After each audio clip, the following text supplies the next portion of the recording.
ఏంటి ఏంటి ఉప్పర మీటింగ్? ఏదైనా పని పాట చేసుకు చావచ్చుగా. ఎరా దున్నపోతలా ఉన్నావు, నీకు చెప్పాలరా. కోటీశ్వరుణ్ణి నన్ను కొడతారా? నేను ఈ క్యారెక్టర్ చేయను. ఎరా ఎడు. నువ్వు ఇంక ఈ క్యారెక్టర్ చేయక్కర్లేదు. అవునా? నేను డ్రైవర్నా, ఇప్పుడు ఈ డ్రెస్ ఇప్పయాలా? ఏదో అక్కర్లేదురా. రేపు మన ఇంట్లో పండుగ. మన కృష్ణకి సత్యకి నిశ్చితార్థం. అదిరిపోవాలంటే అలాగే లేరా. అయ్ బాబోయ్, రా క్యాన్సిల్. Start music.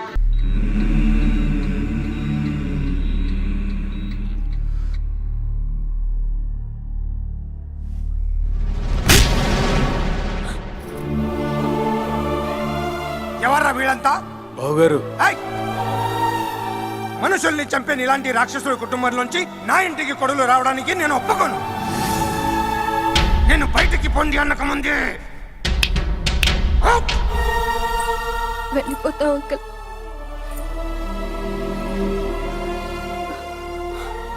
మిమ్మల్ని మోసం చేసినందుకు మమ్మల్ని క్షమించండి. జరిగిన దారుణానికి మీ కాళ్ళు పట్టుకుని మన్నించమని అడిగే అర్హత కూడా నాకు లేదు. క్షమించండి బావగారు. పదమ్మా.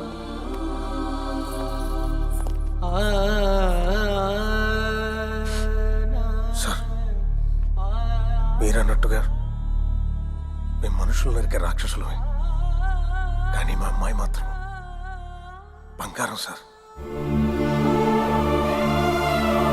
బంగారం.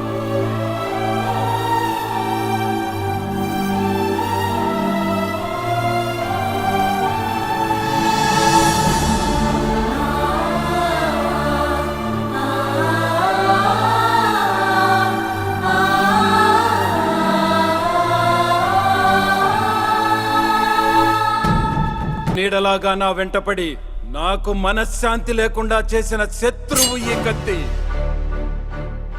శత్రువుల్ని ముక్కలు ముక్కలుగా నరికి పగ తీర్చుకోవాలనుకున్నానే గాని ఈ నరికే కత్తే నన్ను నాశనం చేస్తుందని కనిపెట్టలేకపోయాను. నేను ఎంతో మంది ప్రాణాలు తీశాను. నా కోసం ఎంతో మంది ప్రాణాలు ఇచ్చారు.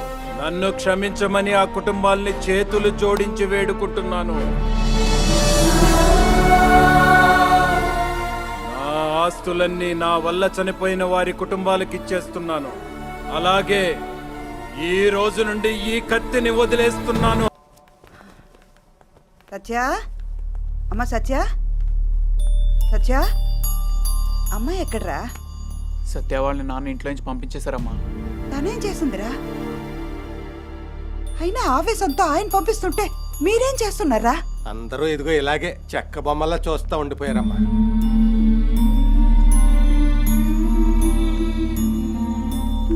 కృష్ణ, నువ్వైనా మీ నాన్నగారిని అడిగుండాల్సిందిరా. నాన్న నీకేమడగాలో తెలియలేదమ్మా. ఏసీ నుంచి కాలు బయటపెట్టిన ఆయన నా కోసం ఎండలో నిలబడ్డారు, గుడిసెలో బతికారు. తన లైఫ్ అంబిషన్ పక్కన పెట్టి నా కోసం ఆయన ఎన్నో మెట్లు దిగారు. నేను ఆడిన అబద్ధం నిజం చేయడం కోసం తన ఇంట్లో తనే పనివాడిగా నటించారు. నా ప్రేమను గెలిపించుకోవాలన్న స్వార్థంతో మిమ్మల్ని అందరిని ఎంతో కష్టపెట్టాను. ఇంకా నన్ను క్షమించే సహనం మీకుందేమో గాని మీ సహనాన్ని భరించే శక్తి నాకు లేదు. ఇన్నాళ్ళు నా ప్రేమ కోసం మీరంతా మీ సంతోషాన్ని వదులుకున్నారు. ఇప్పుడు మీ అందరి ప్రేమ కోసం నీ సత్యాన్ని వదులుకుందాం అనుకుంటున్నాను.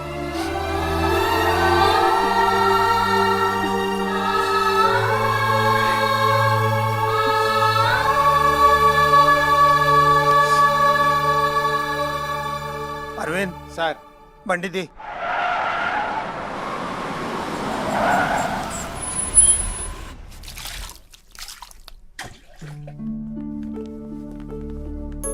అన్నా చూడు. బావగారు మీరా? లోపలికి రావచ్చా? గడప దాకా వచ్చిన సంతోషాన్ని రావద్దని ఎవరైనా అంటారా? రండి బావగారు. అమ్మా సత్య, ఎవరొచ్చారో చూడు.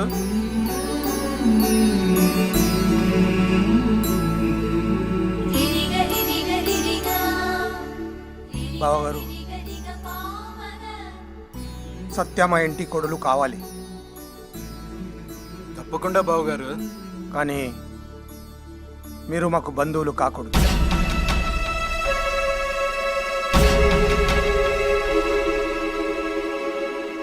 చాలా సంతోషం బావగారు. దేవుడి గుడి లాంటి మీ ఇంట్లో నా కూతురికి స్థానం ఇచ్చారు. నా లాంటి వాడికి ఆ ఇంట్లో స్థానం దొరకపోయినా పర్వాలేదు. నా కూతురు సుఖం కోసం మీ ఇంటికి రాకుండా ఉండటమే కాదు, నా చావు కోరు కూడా మీ ఇంటికి రానివ్వను. అన్నయ్య గారు, అమ్మ సత్య, బయలుదేరదామా? రమ్మా.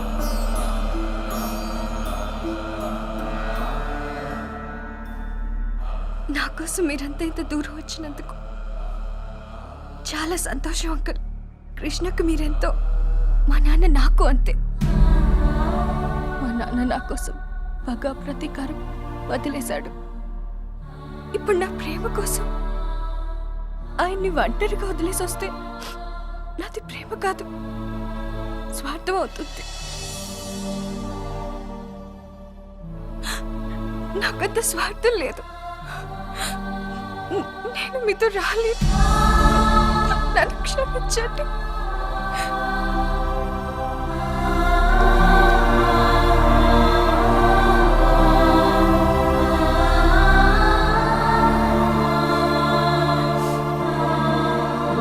ఈ బంధుత్వం వద్దుంటున్నది నాగినుడి మీద కోపంతోను, సత్య అంటే ఇష్టం లేకో కాదు. ఆ వెంకటప్ప నాగినుడి మీద కోపంతో సత్యాన్ని నిన్ను చంపేస్తాడేమోనన్న భయంతో వద్దుంటున్నాను. అసలు ఈ సమస్య అంతా ఆ వెంకటప్పలో వచ్చింది బావా. వాని వేసేస్తే దరిద్రం వదిలిపోద్ది. షటప్. చంపాల్సిన వెంకటప్పని కాదు, వాడిలో ఉన్న దుర్మార్గాన్ని. యాడ్రా మీకు లాయర్ ఉద్యోగాలు? యాడన్నా మసాజ్ సెంటర్లు పెట్టుకొని ఈపులు దోకుంటానని. అరే ఒక్క అటెంప్ట్ మర్డర్ కేసులో నా కొడుకుని బయటికి తీసుకురాలేకపోయినారు. ఏం బీకరికిరా మీరు? కత్తిని సమాధి చేసిన ఆ నాగినీడు సమాధి కావాలంటే నా కొడుకు బయటికి రావాలా? పండే.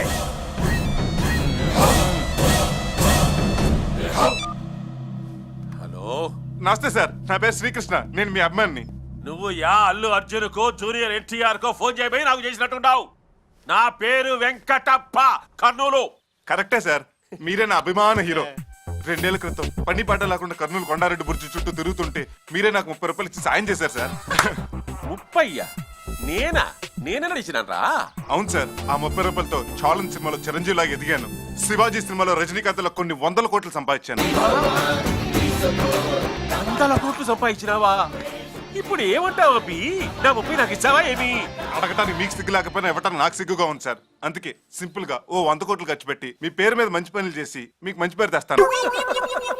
ఎవరో నా అభిమానంట కోట్లు ఖర్చు పెట్టి మన ఊర్లో నా పేరు మీద మంచి పనులు చేస్తాడట.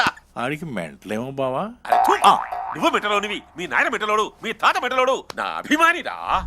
ఆ వెంకటప్పగాడు పెద్ద ఖతర్నాక్ బద్మాష్ రాక్షసుడు. వాడు మారాడంటే మేము నమ్మం. నమ్మాలి. గొంగళి పురుగు మారి సీతాకోక చిలుకైనట్టు, చంద్రముఖి మారి నాగవెళ్ళైనట్టు మన వెంకటప్ప కూడా మారి బంగారప్పయ్యాడు. ప్రేమే మార్గం, సేవే లక్ష్యం అనే శీర్షికతో బతకాలని. అందుకే బియ్యం ఖర్చులకు ఇంటికి 1,00,000 రూపాయలు అమ్మని పంపించాడు. ఇదిగో క్యాష్. బియ్యం ఖర్చులకి 1,00,000?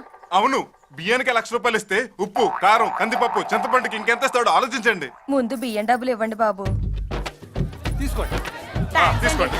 వెంకటప్పకి జిందాబాద్ అనండి. వెంకటప్ప వెంకటప్ప వెంకటప్ప వెంకటప్ప. ఇక ఈ ఊర్లో అనారోగ్యంతో సచ్చేవాడు కనిపించాడు. వెంకటప్ప ఆరోగ్యశ్రీలో ఆరోగ్యం ఫ్రీ. వెంకటప్ప జలయజ్ఞం. వెంకటప్ప గారు ఈ ఊరికి నీటి కొరత లేకుండా చేశారు. ఏంటి సార్ ఇదంతా? వెంకటప్ప వికలాంగుల సేవా కేంద్రం. అన్నా, వెంకటప్ప సంక్షేమ పథకాలతో ఊరు ఓరెత్తిపోతుందన్నా. వెంకటప్ప ఆరోగ్యశ్రీ, వెంకటప్ప గృహకల్ప, వెంకటప్ప అభయహస్తం, వెంకటప్ప 109, వెంకటప్ప జలయజ్ఞం, వెంకటప్ప ఉచిత కరెంటు. వెంకటప్ప బరువుదట్లు కట్టేదా? అన్నా, ఈ పథకాలతో ప్రజల్లో నువ్వు దేవుడు అయిపోయావన్నా. ఏమిరా? ఊళ్ళో నీకు గుడి కడుతున్నారు. గుడి కడతారా?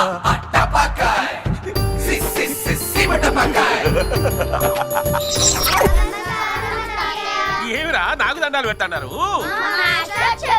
ఏమని చెప్పినాడు?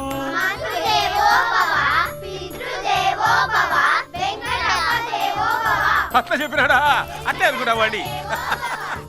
నా కొడుకు పుట్టాడన్నా. అనా, నీ పేరే పెట్టుకున్నావు నా పేరా? నా పేరే అల్రా. ఈ బిడ్డకే కాదు బావా, ఊళ్ళో పిల్లలందరికి పేర్లు మార్చేశారు. నా బిడ్డ నిండు నూరేళ్లు బాగా బతకాలని నీ సల్లని చేత్తో దీవించన్నా.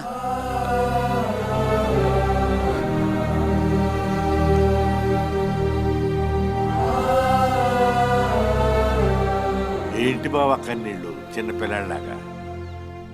ఈ చేతులతో మందిని నరకడమే గాని 100 ఏళ్ళు బతకమని ఎనాడూ దీవించలేదురా. ఏమైనా మనిషిగా బ్రతకడం చాలా కష్టంరా, చాలా కష్టం.